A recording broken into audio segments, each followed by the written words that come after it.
Welcome to the Explainer.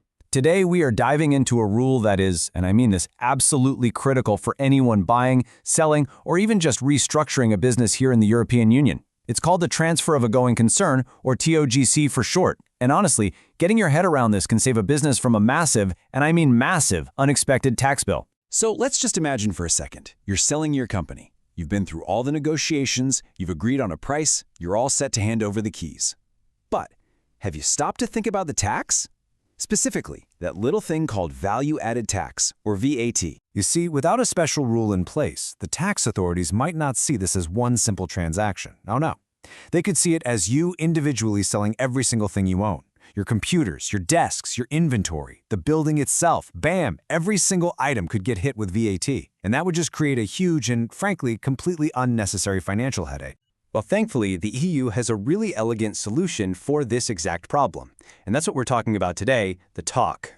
So what is it? Well, the Transfer of a Going Concern, or TOGC, comes from Art.19 of the EU VAT Directive. And it basically says that when a whole business, or even just a part of it that can run on its own, is transferred, countries have the option to treat it as if no supply happened at all for VAT. And if there's no supply, there's no VAT. It's simple, but believe me, it is incredibly powerful. So why is this so vital for the economy? Well, think about it. By getting rid of that giant VAT bill, it makes things like mergers and acquisitions way smoother. The new owner can just pick up where the old one left off without any interruption. Plus, it's a really smart way to make sure the same assets don't get taxed over and over again. Okay, so you're probably thinking, this sounds great, but how do you actually know if your sale qualifies? It's not automatic, you know?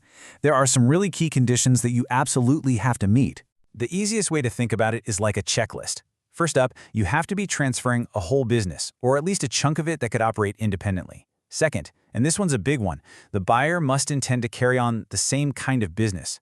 Third, all the essential stuff needed to run that business has to be included in the deal. And finally, the basic nature of the business itself has to stay the same. And this really gets to the heart of it. A TOGC isn't some clever loophole to sell off your assets tax-free.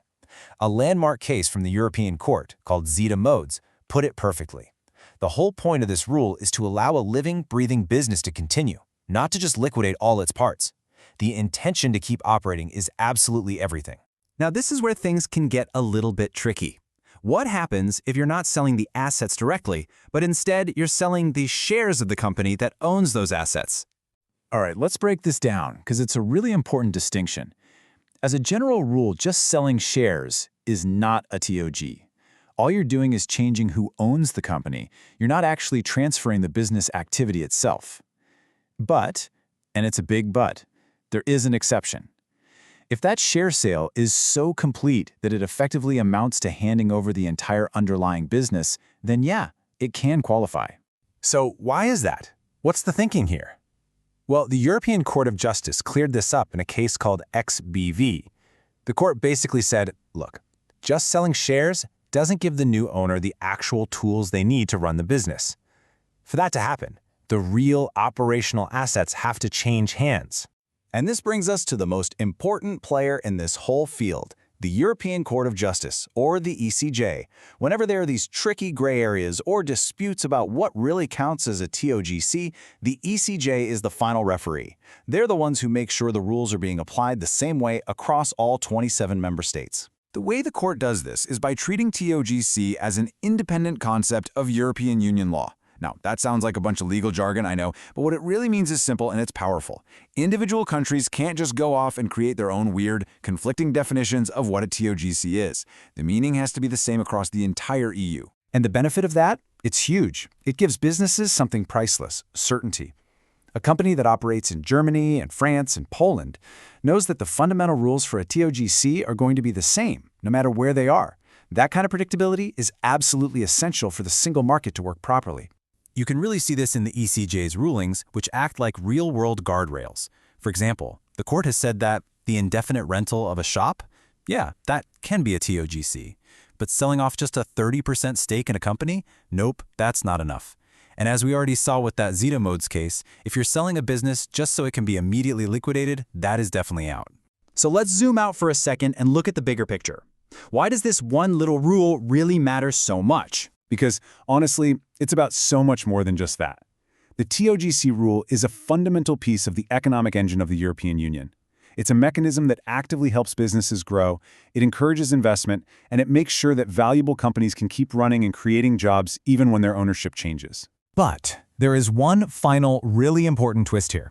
Applying this rule is actually optional for EU countries. It's up to them to decide whether to have it in their national laws. Here's the catch, though. If they do choose to use it, they must follow the ECJ's uniform definition.